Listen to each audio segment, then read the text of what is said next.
ನಾನು ಅನೇಕ ಬಾರಿ ಈ ಮಠಕ್ಕೆ ಬಂದಿದ್ದೇನೆ. ಇತ್ತೀಚೆಗೆ 2 ಬಾರಿ ಅಕಸ್ಮಾತ್ ಮಿಸ್ ಆಗಿತ್ತು. ಇವತ್ತು ನನಗೆ ಈ ರೀತಿ ವಿಶೇಷವಾದ ಕಾರ್ಯಕ್ರಮ ಇದೆ ಅಂತ ಗೊತ್ತಿರಲಿಲ್ಲ. ಆ ಭಗವಂತನೇ ಇವತ್ತು ನಾನು ಇಲ್ಲಿ ಕರ್ಕೊಂಬಂದ. ನಾನು ಈ ಕಡೆ ಪ್ರವಾಸದಲ್ಲಿರೋಂಥ ಸಂದರ್ಭದಲ್ಲಿ ಈ ಮಠಕ್ಕೆ ಬರೋಂಥ ಅವಕಾಶ ಸಿಕ್ತು. ಪೂಜ್ಯ ಜಗದ್ಗುರುಗಳದ್ದು ಕೂಡ ಆಶೀರ್ವಾದ ಸಿಕ್ತು. ಲಕ್ಷಾಂತರ ಜನರ ಆಶೀರ್ವಾದ ಸಿಕ್ಕಿದ್ದು ನನ್ನ ಪುಣ್ಯ ಅಂತ ನಾನು ಭಾವಿಸ್ತೇನೆ. ಹೌದು, ಬೆಳಗಾಂ ಜಿಲ್ಲೆ, ಬಾಗಲಕೋಟೆ ಜಿಲ್ಲೆ, ಅದೇ ರೀತಿ ಇದೊಂದು ವಿಜಯಪುರ ಜಿಲ್ಲೆ. ನಾವು ಏನು ಒಂದು ಕ್ರಾಂತಿವೀರ ಬ್ರಿಗೇಡ್ ಇದು ಉದ್ಘಾಟನೆ ಮಾಡ್ತಾ ಇದ್ದೀವಿ. ಫೆಬ್ರವರಿ 4ಕ್ಕೆ 1008 ಜಗದ್ಗುರುಗಳ ಪಾದ ಪೂಜೆಯನ್ನು ಮಾಡ್ತಾ ಉದ್ಘಾಟನೆ ಮಾಡ್ತಿದ್ದೀವಿ. ಹಿಂದುಳಿದವರಿಗೆ, ದಲಿತರಿಗೆ, ಸಕಲ ಹಿಂದೂ ಸಮಾಜದ ಎಲ್ರಿಗೂ ನ್ಯಾಯ ಸಿಗಬೇಕು ಅನ್ನೋದು ಒಂದು ದೊಡ್ಡ ಹೋರಾಟವನ್ನು ಮಾಡ್ತಾ ಇದ್ದೀವಿ. ಆ ಒಂದು ಉದ್ಘಾಟನೆ ನಾಡಿದ್ದು ಫೆಬ್ರವರಿ 4ನೇ ತಾರೀಕು ಕನ್ನೇರಿಯ ಜಗದ್ಗುರುಗಳು ಅದರಲ್ಲಿ ಉಪಸ್ಥಿತರಿದ್ದಾರೆ. ಕಾಗಿನೆಲೆಯ ಸಿದ್ಧಾನಂದಪುರಿ ಸ್ವಾಮಿಗಳು ಉಪಸ್ಥಿತರಿದ್ದಾರೆ. ಈ ರೀತಿ ಎಲ್ಲ ಸ್ವಾಮಿಗಳ 1008 ಜನ ಸ್ವಾಮಿಗಳ ಪಾದಪೂಜೆಯಿಂದ ಅದನ್ನು ಉದ್ಘಾಟನೆ ಮಾಡ್ತಾ ಇದ್ದೀವಿ.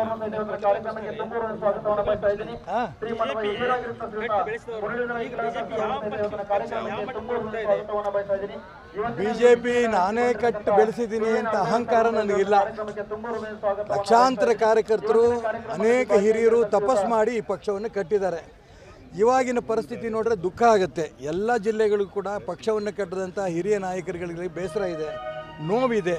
ಆ ನೋವು ಯಾರ ಹತ್ರ ಹೇಳ್ಕೋಬೇಕು ಅನ್ನೋದು ಎಲ್ರಿಗೂ ಕೂಡ ಗೊಂದಲದಲ್ಲಿದೆ. ಆ ಎಲ್ಲರ ತಪಸ್ಸು, ದೀನ್ ದಯಾಳ್ ಉಪಾಧ್ಯಾಯ ಇರ್ಬೋದು, ಶ್ಯಾಮ ಪ್ರಸಾದ್ ಮುಖರ್ಜಿ ಇರ್ಬೋದು, ಅವರೆಲ್ಲರ ತಪಸ್ಸು, ಬಲಿದಾನ ಖಂಡಿತ ಅದಕ್ಕೆ ಬೆಲೆ ಇದೆ.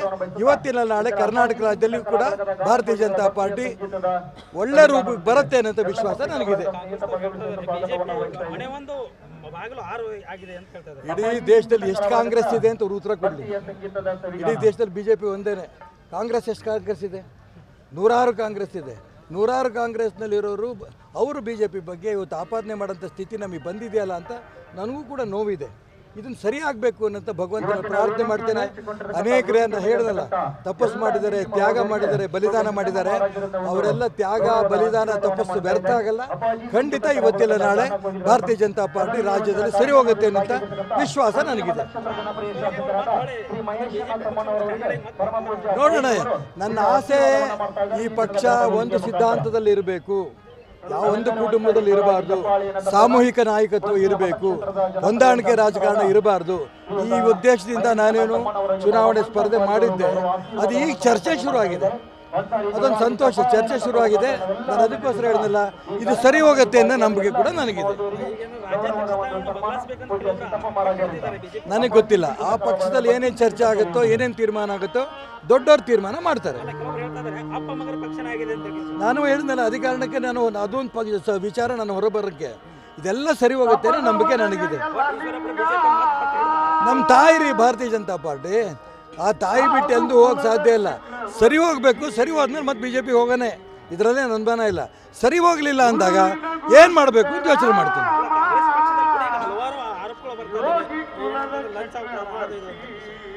ಇದು ಕಾಂಗ್ರೆಸ್ ಹುಟ್ಟಿದಾಗಿಂದನೂ ಕಾಂಗ್ರೆಸ್ ಲಂಚದ ಪಕ್ಷದೇ. ಮಹಾತ್ಮ ಗಾಂಧೀಜಿಯವರು ಆವತ್ತೇ ಹೇಳಿದರು, ಕಾಂಗ್ರೆಸ್ ಪಕ್ಷವನ್ನು ವಿಸರ್ಜನೆ ಮಾಡಿ, ನೀವು ಆಡಳಿತ ಮಾಡ್ಬೇಕಾದ್ರೆ ಕಾಂಗ್ರೆಸ್ ಹೆಸರಲ್ಲಿ ಮಾಡಬೇಡಿ ಅಂತ. ಮಹಾತ್ಮ ಗಾಂಧಿಯವ್ರ ಮಾತು ಕೇಳಲಿಲ್ಲ ಅವರು. ಇವತ್ತು ಇಡೀ ದೇಶದಲ್ಲಿ 16 ಕಾಂಗ್ರೆಸ್ ಆಗಿದೆ. ಭ್ರಷ್ಟಾಚಾರದ ಕೂಪಾಗಿದೆ. ನಾನು ಅನೇಕ ಬಾರಿ ಈ ಮಠಕ್ಕೆ ಬಂದಿದ್ದೇನೆ. ಇತ್ತೀಚೆಗೆ 2 ಬಾರಿ ಅಕಸ್ಮಾತ್ ಮಿಸ್ ಆಗಿತ್ತು. ಇವತ್ತು ನನಗೆ ಈ ರೀತಿ ವಿಶೇಷವಾದ ಕಾರ್ಯಕ್ರಮ ಇದೆ ಅಂತ ಗೊತ್ತಿರಲಿಲ್ಲ. ಆ ಭಗವಂತನೇ ಇವತ್ತು ನಾನು ಇಲ್ಲಿ ಕರ್ಕೊಂಬಂದ. ನಾನು ಈ ಕಡೆ ಪ್ರವಾಸದಲ್ಲಿರೋಂಥ ಸಂದರ್ಭದಲ್ಲಿ ಈ ಮಠಕ್ಕೆ ಬರೋಂಥ ಅವಕಾಶ ಸಿಕ್ತು. ಪೂಜ್ಯ ಜಗದ್ಗುರುಗಳದ್ದು ಕೂಡ ಆಶೀರ್ವಾದ ಸಿಕ್ತು. ಲಕ್ಷಾಂತರ ಜನರ ಆಶೀರ್ವಾದ ಸಿಕ್ಕಿದ್ದು ನನ್ನ ಪುಣ್ಯ ಅಂತ ನಾನು ಭಾವಿಸ್ತೇನೆ.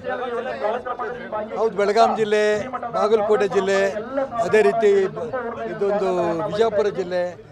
ನಾವು ಏನು ಒಂದು ಕ್ರಾಂತಿವೀರ ಬ್ರಿಗೇಡ್ ಇದು ಉದ್ಘಾಟನೆ ಮಾಡ್ತಾ ಇದ್ದೀವಿ. ಫೆಬ್ರವರಿ 4ಕ್ಕೆ 1008 ಜಗದ್ಗುರುಗಳ ಪಾದ ಪೂಜೆಯನ್ನು ಮಾಡ್ತಾ ಉದ್ಘಾಟನೆ ಮಾಡ್ತಿದ್ದೀವಿ. ಹಿಂದುಳಿದವರಿಗೆ, ದಲಿತರಿಗೆ, ಸಕಲ ಹಿಂದೂ ಸಮಾಜದ ಎಲ್ರಿಗೂ ನ್ಯಾಯ ಸಿಗಬೇಕು ಅನ್ನೋದು ಒಂದು ದೊಡ್ಡ ಹೋರಾಟವನ್ನು ಮಾಡ್ತಾ ಇದ್ದೀವಿ.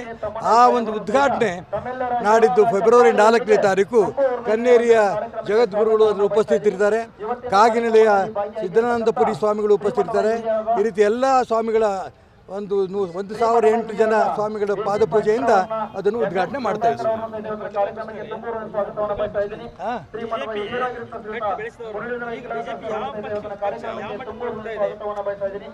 ಬಿಜೆಪಿ ನಾನೇ ಕಟ್ಟು ಬೆಳೆಸಿದ್ದೀನಿ ಅಂತ ಅಹಂಕಾರ ನನಗಿಲ್ಲ.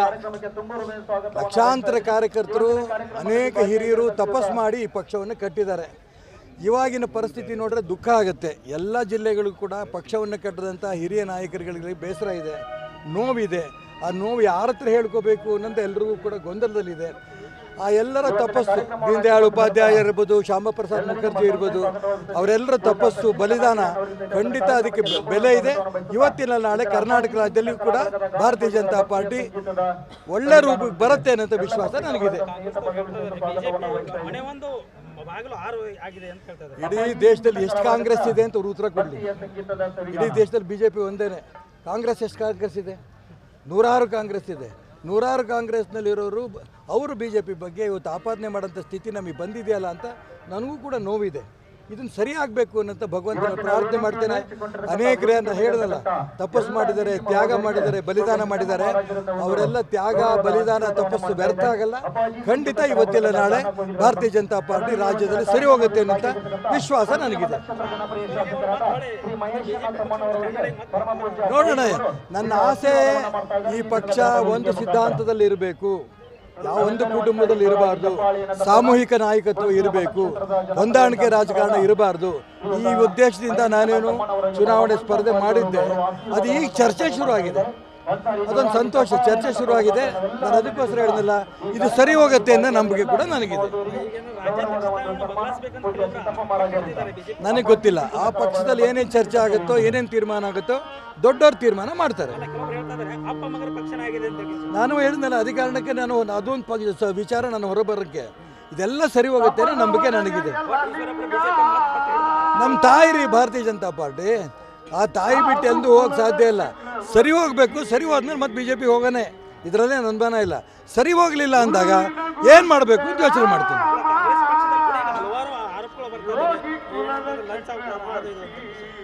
ಇದು ಕಾಂಗ್ರೆಸ್ ಹುಟ್ಟಿದಾಗಿಂದನೂ ಕಾಂಗ್ರೆಸ್ ಲಂಚದ ಪಕ್ಷದೇ.